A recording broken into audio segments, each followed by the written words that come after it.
Hey everyone, and welcome back to Cafe Audine. In today's video I want to talk to you about all the books I'm going to be reading in the month of May. So April I read quite a few books. I will be doing a separate video on what those all are, but for today I'm going to go through with some hopeful books for the month of May. About 2 weeks ago I put up a poll when I was going away for the weekend which book I should bring with me. One of them was Lessons in Chemistry by Bonnie Garmis and the other was Throne of Glass by Sarah J Maas. Lessons in Chemistry ended up being the book that won the poll, so I brought it with me.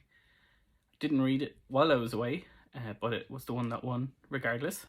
I'm falling for the hype on this one, if I'm totally honest with you guys.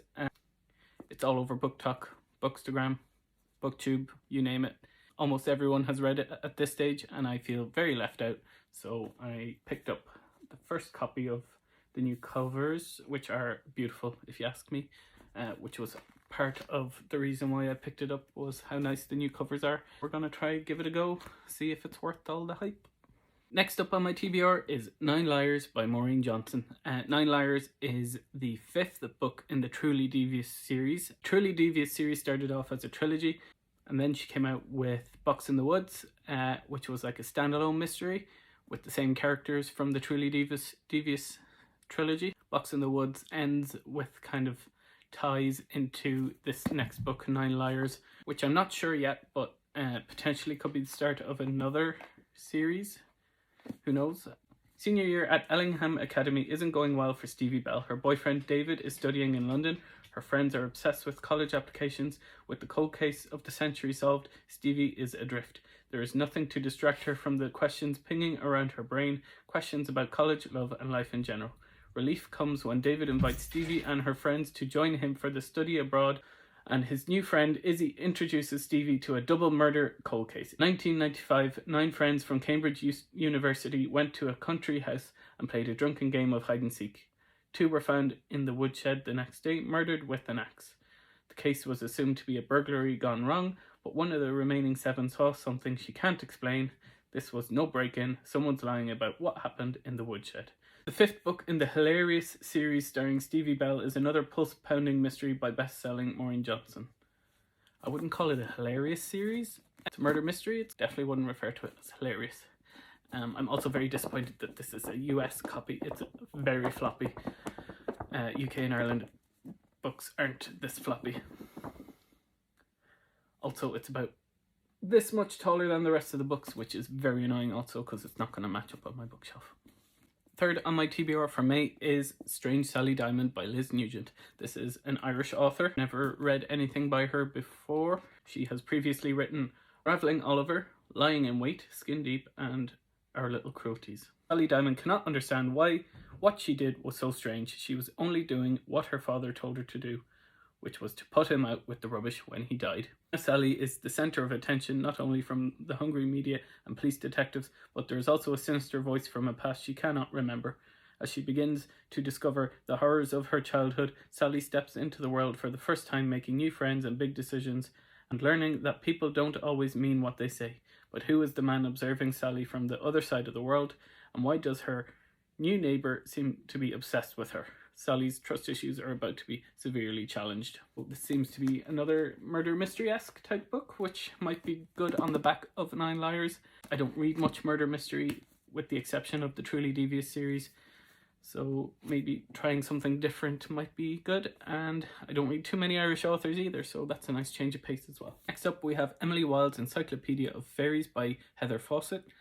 This is cozy fantasy, which I recently discovered with the book Legends and Lattes by Travis Baldry, and I really enjoyed it. It was just so good. Low stakes fantasy, coffee shop fantasy, what's not to love? So this one is about Emily Wilde is good at many things. She is the foremost expert on the study of fairies. She is a genius scholar and a meticulous researcher who is writing the world's first encyclopedia of fairy lore. But Emily Wilde is not good at people. So when she arrives in the hardscrabble village of Hrafnisvik, Emily has no intention of befriending the gruff townsfolk, nor does she care to spend time with another new arrival, her dashing and insufferably handsome academic rival, Wendell Bambley. But as Emily gets closer to uncovering the secrets of the hidden ones, the most elusive of all fairies, she also finds herself on the trail of another mystery. Who is Wendell Brambley, and what does he really want? To find the answer, she'll have to unlock the greatest mystery of all, her own heart. Tiggy, shut up. Thank you. So I've seen plenty of BookTok and BookTube people talking about this one. It's high on their list. Really highly recommended. Can't wait to dive into it. Yeah, I enjoy it as much as everyone says I will. Lastly, on my physical TBR, I have Shadow and Bone by Leigh Bardugo.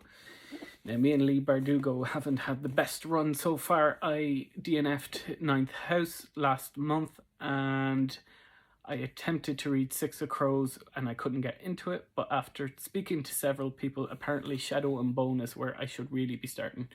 Now, technically you don't have to read Shadow and Bone before you read the Six of Crows duology, but I believe the Shadow and Bone trilogy introduces you a little bit better to the world of the Grishaverse, how the magic works. I'm not going to read the blurb, because if you don't know what Shadow and Bone is, what planet are you living on? Because it's a Netflix show now. And yeah, so that is my last physical book on my TBR. After that, I have a few book club books, one being I know for a fact is going to be The Return of the King of the Lord of the Rings trilogy.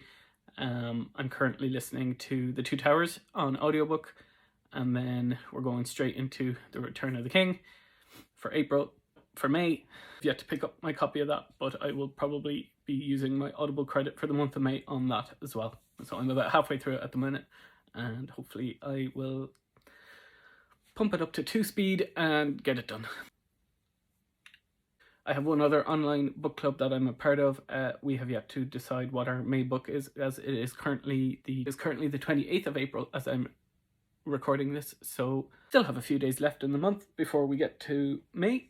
And oh, I have one other book coming in the mail. It hasn't arrived yet, and I'm using my phone to film this, so I can't remember what it's called, but it's a queer YA and I can't wait. I also want to read some Stephen King this month, eventually go through all his back catalogue, and maybe not all of them, but a majority of them. So I've bought Salem's Lot on my Kindle, so if I can fit that in there in the month of May as well, that would be fantastic. But there's already a lot of books there, so if I get into it, I get into it. And that's it for now. Thanks for watching, and I will see you in a couple of days with my April wrap-up video.